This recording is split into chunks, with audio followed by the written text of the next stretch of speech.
Bon midi tout le monde, bon mois de la nutrition. Mars, c'est le mois de la nutrition et je commence en grand aujourd'hui parce que j'ai une invitée avec moi que j'adore. Et là, je vais attendre qu'un petit peu plus de personnes pour vous la présenter parce qu'elle mérite vraiment, vraiment beaucoup d'attention, cette fille-là. Elle est super dynamique sur le web, elle a sa chaîne YouTube, elle a un podcast maintenant et je suis certaine que vous allez être nombreux pour l'accueillir. Alors, j'en dis pas plus tout de suite parce qu'on a 40 personnes. J'attends d'avoir au moins 150, sinon 200 personnes pour présenter mon invité.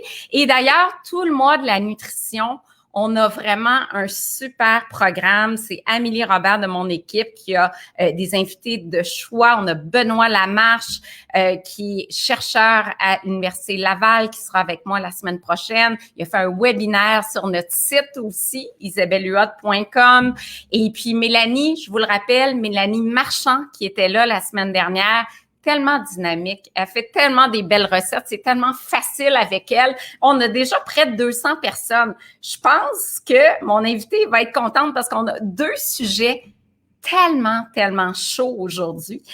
On va parler des deux diètes les plus tendances à l'heure actuelle, le jeûne intermittent, mais on va commencer avec le régime cétogène. J'en ai tellement parlé sur toutes sortes de plateformes.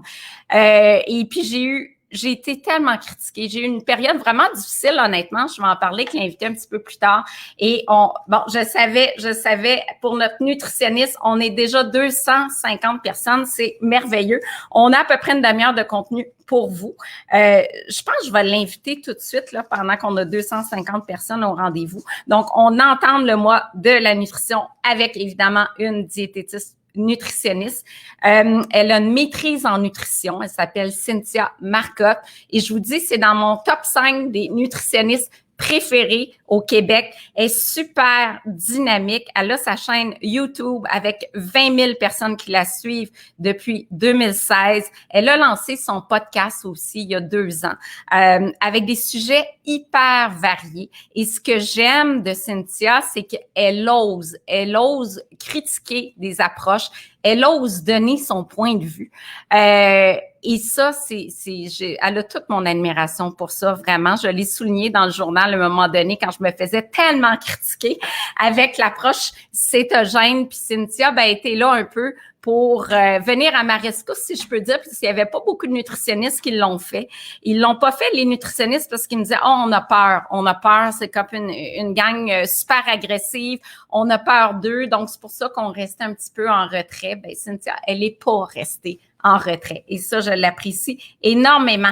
Donc, je l'invite tout de suite. Je l'ajoute ici. Voilà la belle Cynthia. Bienvenue! Ça va? Oui, ça va. Écoute, c'est un record. Je te dis qu'on a 325 personnes pour t'accueillir. Je savais qu'il y aurait beaucoup de monde ce midi parce que c'est un sujet deux sujets tendances. Même, on en parlait avant, j'ai l'impression qu'on va manquer de temps. On a tellement de choses à dire là-dessus. Juste se remettre dans le contexte. En 2018, je vais essayer de partager l'écran. Je ne sais pas si je vais réussir, mais je fais un test, OK? En 2018, je fais un petit test ici, share screen. Et on va voir si ça fonctionne, OK? Je suis pas sûre, je vous le dis, c'est parce que je veux vous montrer, c'est la première fois que je le fais, un article. Dites-moi si ça marche. Oui. Bon, super. Le point sur la diète cétogène. J'ai fait un article en 2018 où je mettais en garde un peu contre cette approche-là, qui est une approche que Cynthia va bien vous décrire, là, qui est composée essentiellement de gras. Mon message était basé aussi sur des recommandations de l'Ordre professionnel, l'OPDQ. Et suite à ça, j'ai eu une tonne de critiques incroyables pendant 1 an et j'ai été un petit peu seule là-dedans à recevoir des attaques. Et ensuite, Cynthia s'est prononcée aussi. On a eu le pharmacien qui s'est prononcé. Ça a été une période, je vous dirais, assez difficile. Même, j'avais pas vraiment le soutien de l'OPDQ.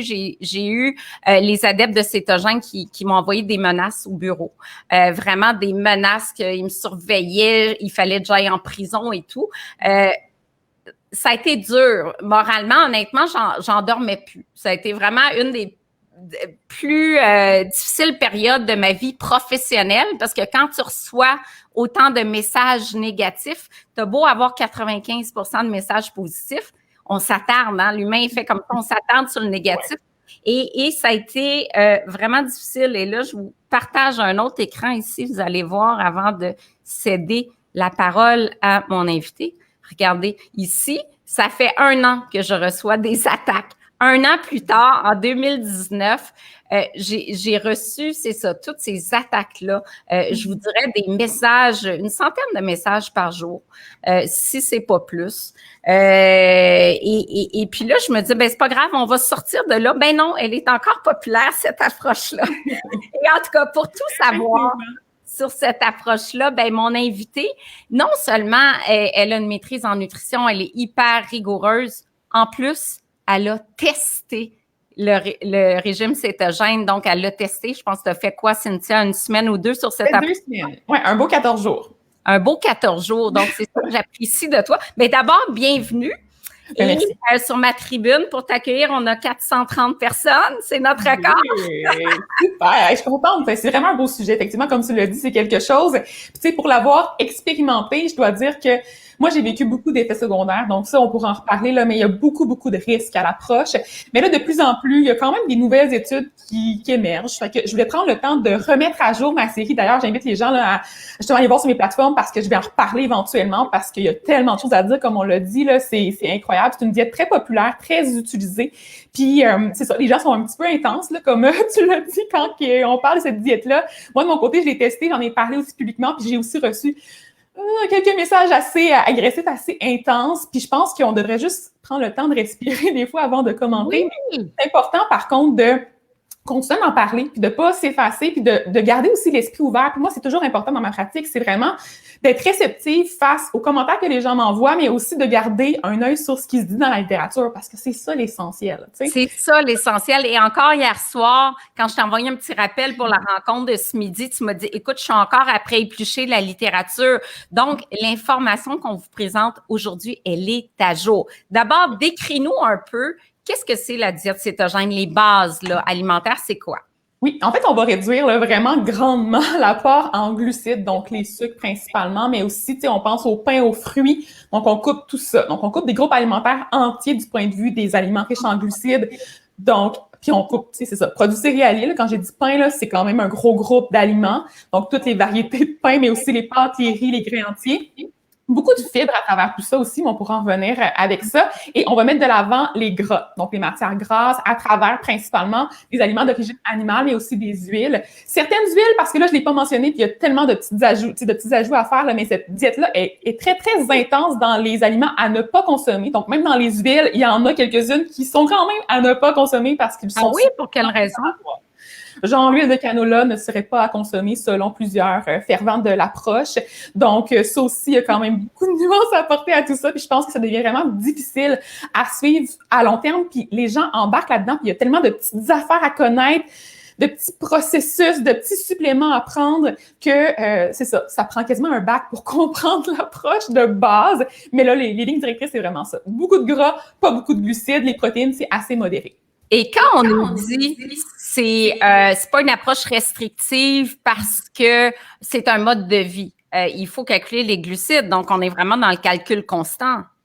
Oui, ben en fait, c'est ça. Il y a des gens qui vont faire l'approche kétogène, qui appellent, donc qui vont pas calculer nécessairement, mais qui vont déjà avoir une bonne connaissance de où se trouvent les glucides, donc ils vont déjà d'emblée couper plein d'aliments. Donc, ils feront pas nécessairement les calculs pour voir, OK, parce qu'il y a des glucides aussi dans les légumes, par exemple. Donc, tu sais, on peut aller en chercher un petit glucide dans un produit laitier, un petit glucide dans un légume. Au fil de la journée, si tu manges des grandes quantités, ça s'accumule et ça dépasse la quantité recommandée qui est environ à peu près 25, des fois 50, ça dépend des gens. Il y en a qui montent plus haut que ça, puis c'est vraiment juste une approche low carb, donc on appelle donc basse en glucides. Mais je te dirais que c'est ça. Souvent, les gens vont pas nécessairement tous calculer. Mais dans ce cas-là, ça ne veut pas dire qu'on est en cétose réellement non plus. Donc, ça se peut qu'on en consomme. Exactement. Pour être en cétose, c'est 50 grammes de glucides et moins, puis c'est peut-être une demi-tasse de framboise, quelques légumes, encore là, pas de pommes de terre, pas de carottes, pas de courges. Donc, il y a beaucoup d'aliments qu'on élimine. Côté effet escompté, là, qu'est-ce que, mettons, parle-moi de l'impact sur l'appétit, parle-moi du volet, mettons, positif, entre guillemets, là, à court terme. Oui, bien c'est sûr que l'approche étant assez restrictive, d'emblée, ça induit quand même une restriction du point de vue calorique, même si bon, au début, on consomme plus de calories, c'est une petite lune de miel, on va vraiment manger peut-être des portions plus grandes, on est content parce qu'on peut manger du bacon, parce qu'on peut manger des aliments, des fromages qu'on s'était interdits auparavant, donc on peut en manger un peu plus. Et à long terme, éventuellement, moi, je pense que ça entraîne en fait une réduction de l'apport calorique. Donc, il y a ça qui va entraîner effectivement une perte de poids assez rapide. Puis du point de vue aussi, c'est sûr, des signaux de faim et de satiété, le fait de manger beaucoup de gras, ça va, oui, augmenter le sentiment de rassasiement. Donc, on va vraiment être satisfait après les repas rapidement pour une plus petite portion d'aliments. Mais on s'entend que ça ne veut pas dire qu'on a consommé tous les bons nutriments pour faire fonctionner le corps. Donc, au niveau des besoins en certains micronutriments, ça se peut qu'on n'ait pas les chercher, qu'on ait besoin de prendre des suppléments, donc en magnésium, des fois en calcium, si on coupe les produits laitiers. Je ne l'ai pas dit, mais il y en a quelques-uns aussi qui coupent carrément les produits laitiers, donc en considérant que c'est trop inflammatoire. Donc là, on enlève encore un autre groupe d'aliments. Donc, puis le soya aussi est souvent aussi retiré. Donc, beaucoup de produits d'origine animale. Donc, c'est sûr qu'il faut garder ça en tête. Puis dans les avantages... Côté fibres alimentaires, là, on peut manquer. C'est quoi l'impact sur le microbiote, en fait, cette approche-là? Parce que le microbiote, on s'y attarde tellement en nutrition, à quel point c'est important d'avoir un microbiote diversifié qui va avoir un impact sur la santé physique, sur l'inflammation, sur la santé mentale. Quel est l'impact du régime cétogène, justement, sur le microbiote? C'est sûr qu'on sait au niveau des études que la façon de bien alimenter le microbiote, c'est à travers les fibres alimentaires. Tu sais, c'est vraiment l'élément de base et la variété du point de vue aussi des végétaux. Donc, c'est vraiment ça. C'est sur ça qu'on veut miser aussi la santé cardiovasculaire. Et en fait, il y a vraiment plein d'impacts à manger le plus possible d'aliments qui sont d'origine végétale et de mettre de côté un petit peu les produits d'origine animale pour en consommer un peu moins. Donc là, avec cette approche-là, c'est certain que c'est carrément l'inverse. C'est beaucoup de gras, donc on n'alimente pas nos bonnes bactéries nécessairement. Et aussi du point de vue digestif, on s'entend, beaucoup de gras peut entraîner des inconforts digestifs comme de la diarrhée. Et le fait qu'on n'ait pas beaucoup de fibres peut entraîner de la constipation. Donc là, on peut avoir des espèces de situations digestives vraiment pas agréables à vivre. Et pour, justement, la flore intestinale, là, le microbiote, c'est pas très agréable non plus de vivre là-dedans. Là. Donc, fait que, ouais. C'est clair. Et l'impact sur le LDL, donc sur le mauvais cholestérol sanguin, puis sur le risque cardiovasculaire. Là, ça s'améliore un petit peu, je te dirais, du point de vue des études. Auparavant, on était vraiment dans « Ah, c'est pas bon », c'est vraiment, on note un impact rapide sur la quantité de cholestérol dans le sang qui est plus mauvaise, là, que ça augmente le taux puis que ça baisse le taux de bon cholestérol. Par contre, dans les dernières études que j'ai pu voir, c'est moins pire qu'on le pensait. Donc, ça semble quand même assez géré pour ce qui est, dans les limites normales, là, par exemple, pour ce qui est des apports des diètes cétogènes respectées pendant à peu près 6 mois. Pour le très long terme, par contre, on ne sait pas encore. Fait que il faut quand même vraiment garder ça en tête, c'est que les études de très longue durée n'existent pas. Et comme je t'avais dit justement en introduction, il n'y a pas vraiment de méta-analyse là, dans le domaine sur des populations qui sont en santé ou qui sont dans des objectifs de perte de poids, par exemple. Il y en a des petites méta-analyses. Ceux qui ne savent pas, c'est vraiment un résumé d'études qui est vraiment une ressource très fiable dans la science. Et c'est ça, il y en existe dans quelques populations. Chez les diabétiques, il y en avait une quand j'ai fait mes recherches, 3 sur les populations avec des problèmes de reins, mais sinon, il n'y a pas grand-chose. Ouais. Donc, des études sur plus de 12 mois sur la perte de poids, la gestion du diabète, il y en a très peu ou pas du tout, là.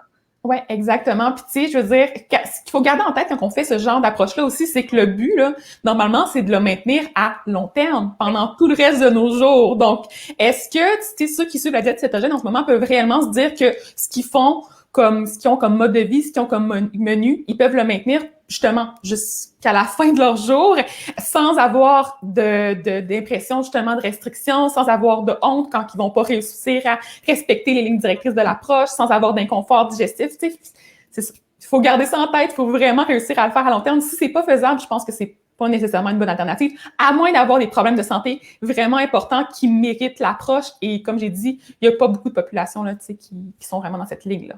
Non, c'est ça. Et parle-moi de ton expérience personnelle, parce que pendant 2 semaines, tu l'as fait. Comment ça a été? Tu as eu des effets secondaires? Parle-moi de ça.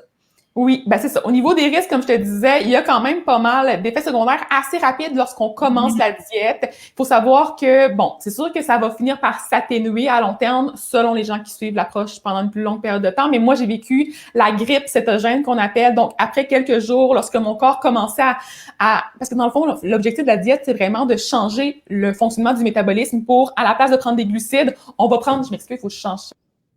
Ah, on a perdu notre invité. Ah, elle est revenue. Non, c'est ça, c'est un petit... la caméra, elle a juste 30 minutes de durée. Bref, ça pour dire que oui, quand on change le métabolisme, on va aller fonctionner avec les gras. Donc, on va les transformer en corps cétogène, corps cétonique, je veux dire. Et à ce moment-là, c'est ça, notre corps va fonctionner super bien, mais le processus, quand ça se produit, notre corps, il sait plus trop comment s'approvisionner, je veux dire, en énergie. Donc, il cherche les glucides, il y en a pas, il réussit pas à faire des corps cétoniques. Il est tout mélangé. Donc, mon corps a vécu des impacts horribles. Je me suis sentie amorphe. Je suis restée au lit toute la journée, une journée. Là, j'étais pas capable de me lever. Des étourdissements. Au niveau de l'odeur aussi, là, la laine, l'odeur particulière. Sinon, j'ai eu aussi, moi, des plaques carrément dans mon dos. Là. J'ai pas été chanceuse, on s'entend. Là, c'est pas tout le monde que ça. Mais vraiment plaques qui piquent. Donc, avec des démangeaisons assez importantes. C'était quelque chose. Pour vrai, là, je l'aurais pas... après 14 jours, là, ça a commencé à se rétablir un petit peu, mais non, moi, le sentiment de restriction du point de vue santé mentale aussi, c'était trop important à gérer. J'étais rendue au point où est-ce que je calculais mes pépites de chocolat, je calculais mes concombres parce que j'avais des cravings de chocolat. Moi, je suis une bébête à sucre dans la vie, j'adore manger du sucre. Mais je pense que c'est normal de le faire d'une façon modérée dans une vie tous les jours. Oui, fait que, oui, tout à fait. il y avait beaucoup de petits plaisirs comme ça qui me manquaient. Puis moi, les édulcorants artificiels, ça me satisfaisait pas du tout. Donc, il faut garder ça en tête aussi. Dans l'approche, il y a beaucoup de substitutions alimentaires, donc des aliments ultra transformés pour combler ces envies de sucre-là. Est-ce que c'est mieux? Je pense pas, tu sais. T'as raison, il y a beaucoup de faux sucres, puis on sait à quel point les faux sucres peuvent jouer de façon défavorable sur le microbiote. Donc, tu sais, on manque de fibres, puis en plus, on a des faux sucres. Fait que c'est certain qu'à long terme, ça peut pas être positif. On a tellement de commentaires ici. Écoute, c'est fou, parce qu'on a 500 personnes. J'essaie de voir s'il y a des questions spécifiques. Quand on m'a dit plus jamais de sirop d'érable, là, j'ai dit non au cétogène. Ça, j'adore. C'est un commentaire de Mylène Rochon. C'est vrai que le sirop d'érable, hein, puis là, c'est le temps des sucres. Écoute, faut encourager. C'est pas facile pour l'industrie du sirop d'érable et du sucre d'érable au Québec. Les légumes verts sont permis, oui, je comprends. L'équilibre, c'est pas plus compliqué que ça. Linda, j'adore ce message-là, tout à fait. Nathalie, ça crée des troubles alimentaires. Est-ce que tu as vu qu'il y avait des troubles d'hyperphagie ou autres qui sont nés après une approche comme celle-là? Faudrait que je prenne le temps d'aller voir dans les études pour voir s'il y a vraiment une corrélation entre les deux. Par contre, moi, personnellement, je l'ai clairement vécu et je peux remarquer aussi que moi, je suis beaucoup de groupes Facebook de diète keto pour avoir un peu un avis là, tu sais, plus varié sur c'est quoi les expériences des gens, qu'est-ce qu'ils ont comme questionnement, puis tout ça pour enligner mes contenus. Et j'ai remarqué effectivement qu'il y avait beaucoup de culpabilité lorsque les gens n'arrivaient pas à respecter leur ligne directrice en termes de glucides ou quand il y avait justement des aliments, des cheats qu'ils appellent, donc des triches. Il y avait envie de manger X aliments, puis là, il mangeait, culpabilité. Donc, dès qu'on part avec la culpabilité, c'est une émotion négative, ça peut enclencher effectivement la boucle avec l'abus en se disant, crime, ben, il est trop tard, j'ai déjà manqué ma shot, m'a mangé beaucoup de sucre. Donc, oui, c'est sûr. Puis moi... Le fameux principe du tout ou rien. Mais ça, qu'est-ce que t'en penses du cheat day, le fameux jour où tout est permis? Ouais. Ben là, on peut pas le faire en diète keto. Faut garder en tête que la diète keto, l'objectif, c'est de maintenir l'apport faible en glucides à long terme sans avoir de jour de triche. Parce que dès qu'on a un jour de triche, notre apport en glucides va augmenter, notre corps va faire on sort de l'acétose. On consomme les glucides, on sort de l'acétose.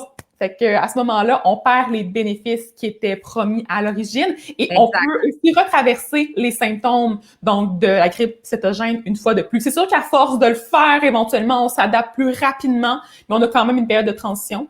Je sais que des gens vont me dire, oui, mais on peut prendre des cétones exogènes à travers des suppléments, par exemple, pour venir repartir la cétose.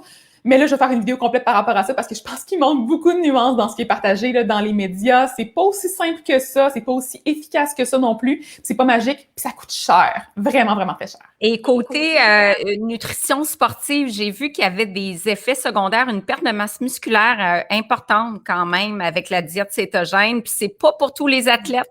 Ça demande une phase d'adaptation qui est très longue parce que l'athlète vit sur les glucides. Là, il faut qu'il s'adapte à vivre sur les lipides.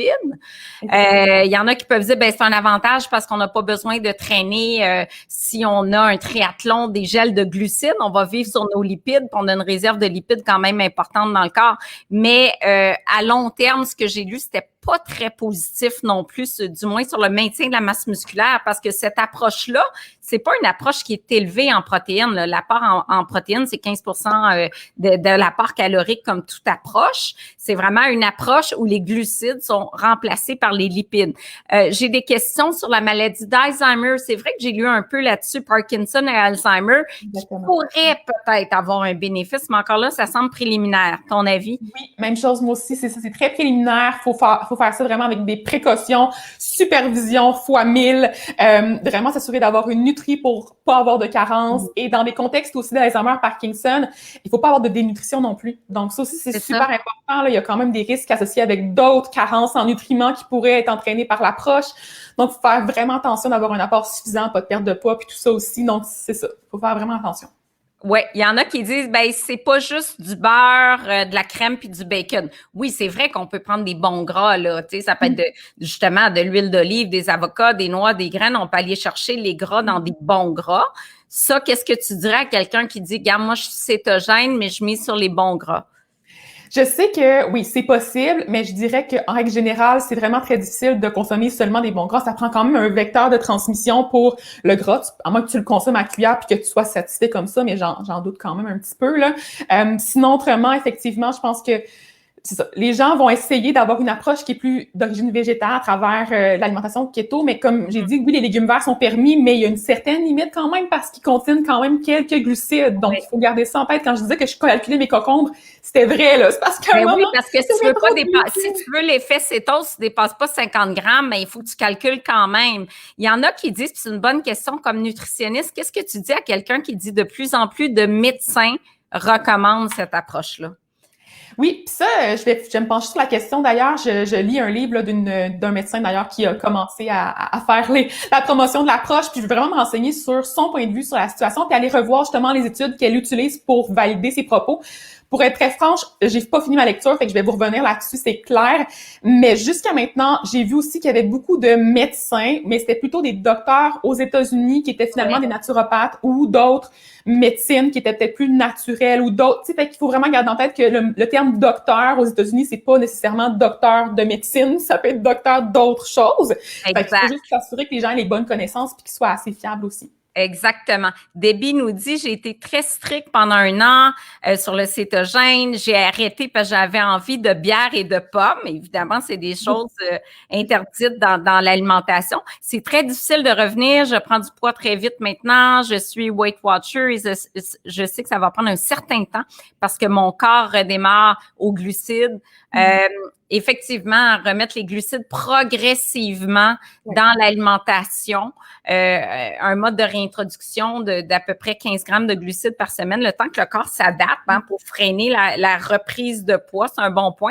Moi, j'ai vu des parents qui donnaient, tu sais, quand un enfant ne peut pas manger de pommes puis de bananes à l'école, j'en ai vu des parents qui mettaient les enfants sur le cétogène puis que l'enfant...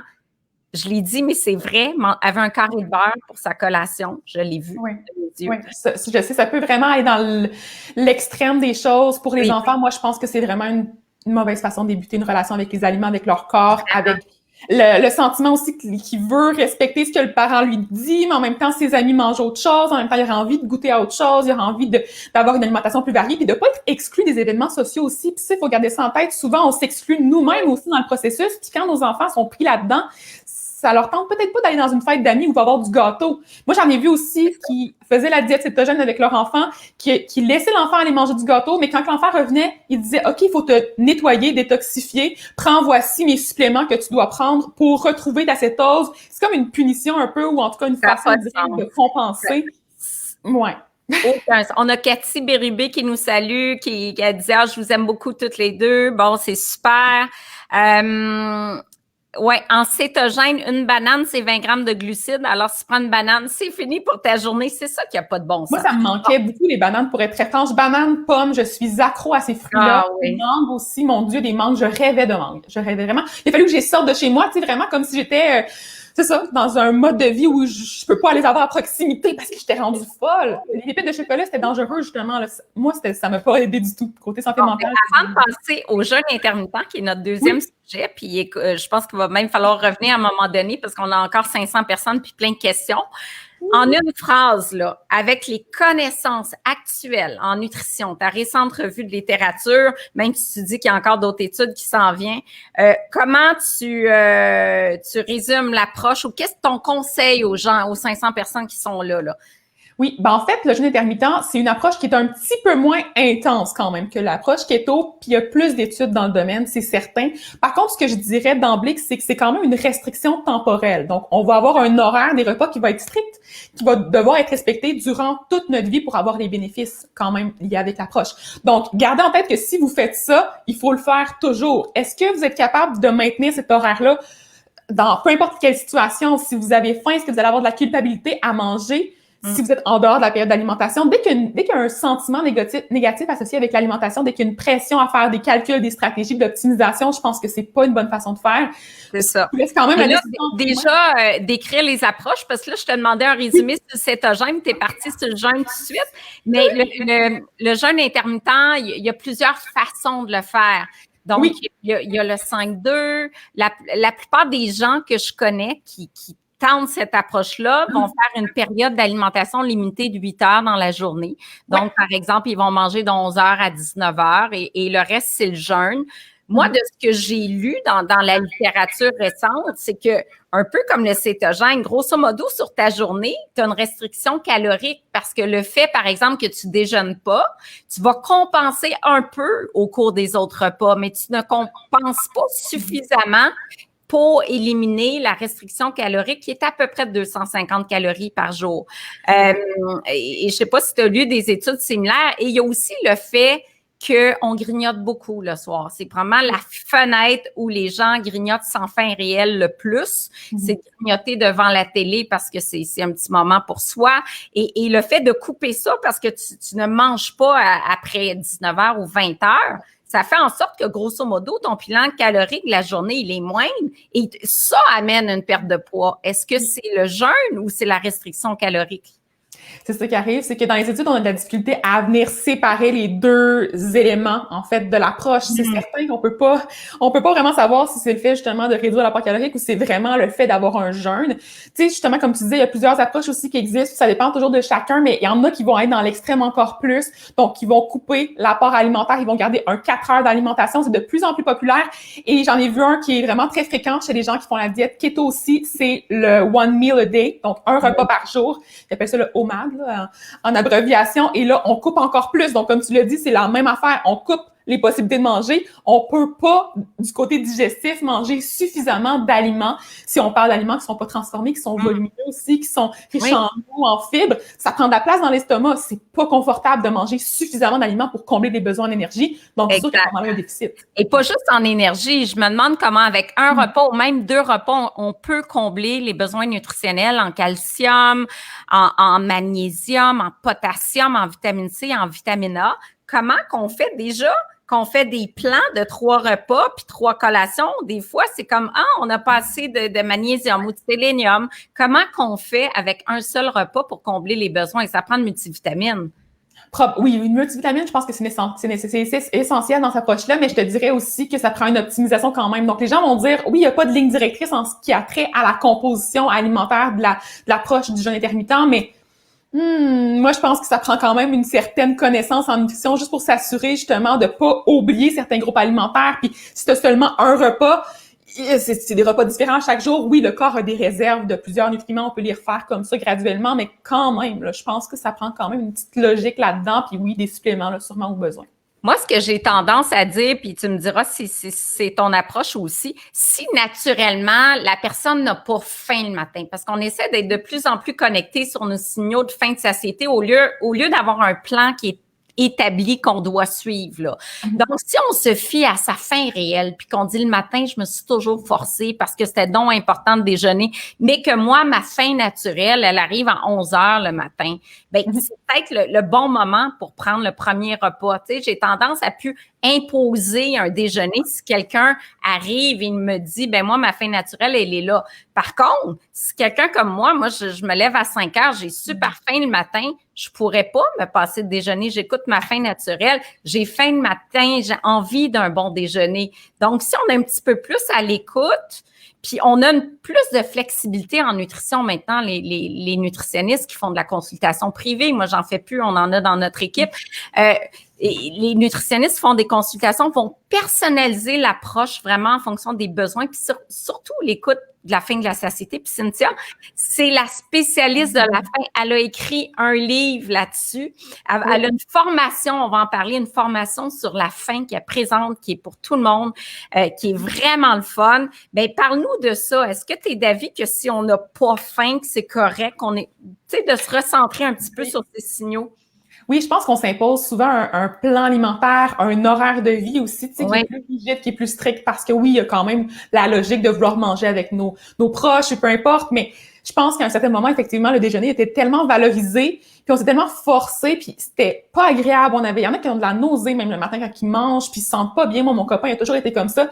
Puis je pense que finalement, on se rend compte dans les études, mais autant en pratique, que de faire ça, c'est pas nécessairement intuitif, que ça nous pousse encore là à avoir d'autres règles alimentaires puis qu'on n'écoute pas notre corps. Puis notre corps est vraiment différent selon chacun. Donc, c'est important de connecter avec lui, d'y faire confiance, puis justement s'assurer quand même de combler nos besoins puis d'être vraiment quand même, tu sais, d'avoir une alimentation variée. Mais autrement, c'est ça. L'horaire d'alimentation peut vraiment être flexible. Moi, c'est ce que je propose aussi aux gens. Vraiment. Rachel, 1200 calories n'est pas assez. Les gens ralentissent le métabolisme, tout à fait, c'est vraiment pas suffisant. On continue dans les partages. Si on déjeune tard, inévitablement, les repas de la journée vont être décalés. Non. Viviane, oui.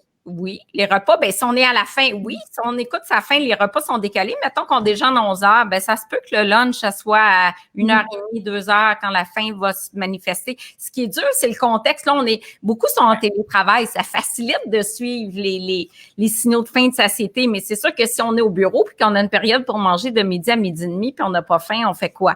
C'est pas facile dans le contexte, là. Oui, on peut jouer avec les collations. Des fois, ça l'aide aussi là, d'avoir des plus petits repas. Par exemple, on a fait un avant-midi, on prend une collation, on prend notre repas à midi quand même très rapproché. Donc, on vient quand même régler un peu plus le problème. Ouais. Oui. Je pense qu'il faut, Jessica, réapprendre à écouter chacun notre propre corps, trouver les aliments qui nous conviennent en évitant ça. J'aime ça, je vais le mettre ici. Les aliments qui nous conviennent en évitant les aliments transformés. Très bon point. C'est vraiment ça. Les aliments, on est du même courant, le moins d'additifs possible, cuisiner le plus possible. Ça, c'est excellent. Je continue dans les questions. Toi, l'as-tu testé, le jeûne intermittent? Oui, je l'ai testé aussi pendant un peu plus longtemps, je pense même que la diète keto. Puis, en fait, je l'ai testé quand même longtemps là, par la suite, après la vidéo. Je trouve que c'est plus agréable pour moi parce qu'effectivement, moi, le matin, j'ai de la nausée. Moi, je me réveille le matin puis je me réveille tard en plus. Donc, fait que je prends le temps puis j'ai un mode de vie qui me permet de faire ça. Mais j'ai pas de ligne directrice stricte. Donc, moi, si j'ai faim, justement, de me réveiller un matin, je m'en fous, là, tu sais, je le suis pas pour de vrai, tu sais. Fait que je pense que c'est ça, c'est que les gens doivent vraiment être à l'écoute de leur corps puis pas s'imposer une étiquette. C'est toujours ça, en fait. Les étiquettes, c'est tellement strict puis ça nous aide pas. Ouais. Ça nous aide pas. J'aime ça. Continue. Avez-vous d'autres questions pour notre spécialiste? Parce qu'il y a encore 425 personnes qui sont là. Donc, je veux m'assurer qu'on répond à vos questions. On a encore du temps, c'est bien. As-tu d'autres choses à dire sur le jeûne intermittent pendant que je regarde les questions? Ben, jeûne intermittent, effectivement, il y a quand même pas mal d'études, comme je l'ai dit tantôt. Il y en a dans plusieurs domaines. Donc, ça vaudrait la peine que je fasse une remise à jour de tout ça du point de vue littérature. Sinon, vraiment, Tu sais, c'est ça. C'est adapté selon chacun. Puis pour les problèmes de santé, puis tout ça, les gens qui s'inquiètent réellement, je pense que, comme tu l'as dit, l'objectif, c'est vraiment d'aller consulter.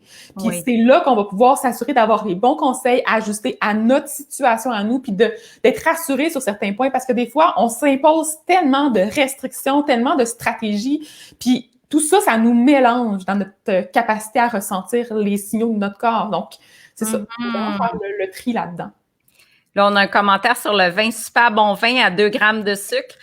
Oui, les vins secs en bas de 4 grammes de sucre, mais ça, je reviendrai sur vin santé. J'ai une conférence là-dessus parce que même un vin qui est assez sucré à 16 grammes, si tu prends juste un verre de vin, on a à peu près 2 grammes de glucides dans notre verre de vin. Fait que c'est pas si sucré qu'on pensait. Je continue dans les questions.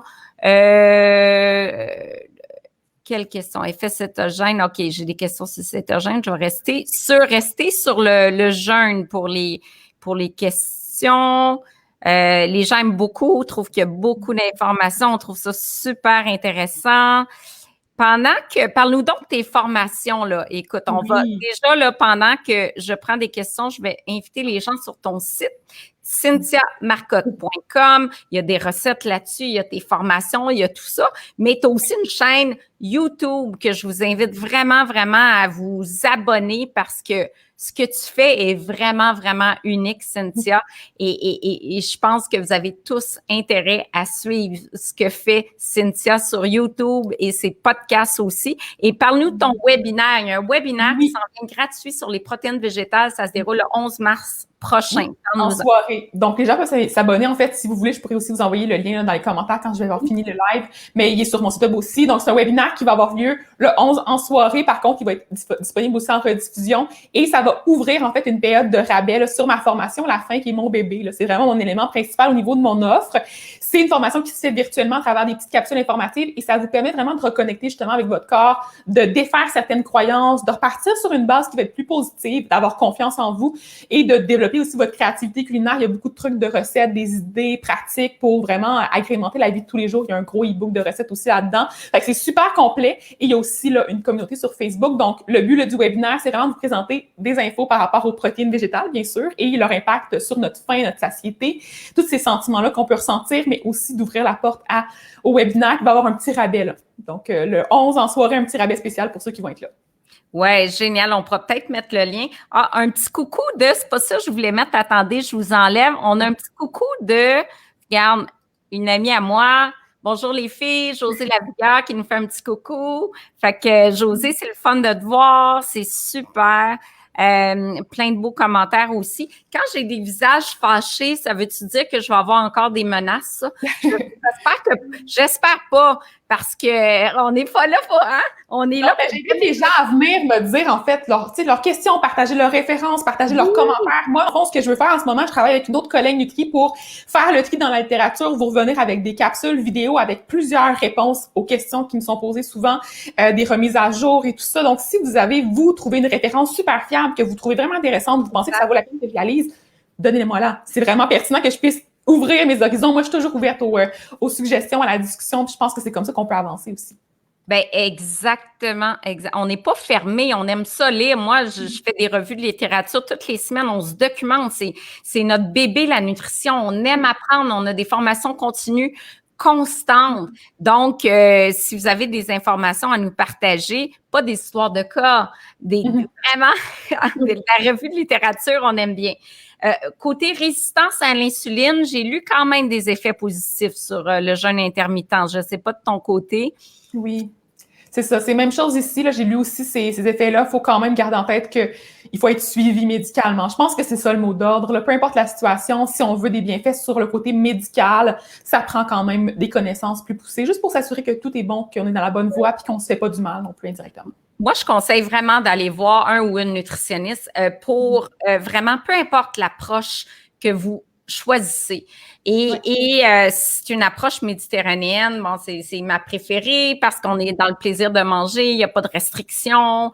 C'est vraiment une belle approche. Mais si vous décidez d'y aller avec le jeûne intermittent, juste pour s'assurer qu'au cours de j'espère plus qu'un repas. Moi, si vous le faites, que ce soit au moins 2 repas, 2 collations pour aller chercher un maximum d'éléments nutritifs. Parce que quand une approche alimentaire, on doit prendre un supplément, ben on aime moins ça parce que un aliment, c'est bien plus qu'un supplément. On va chercher des centaines de composantes phytochimiques qui interagissent, qui ont un effet bénéfique sur la santé, des polyphénols, des flavonoïdes, qu'on va pas chercher dans du supplément. Et c'est ça qui est gage de santé. Donc, si on n'a pas tout dans notre assiette à long terme, ben je me questionne là-dessus. Fait qu'au moins, si vous faites le jeûne, mais d'avoir plus de prise alimentaire, puis, tu sais, déjà, ça serait déjà un pas dans la bonne direction, mais au moins de consulter un professionnel de la santé.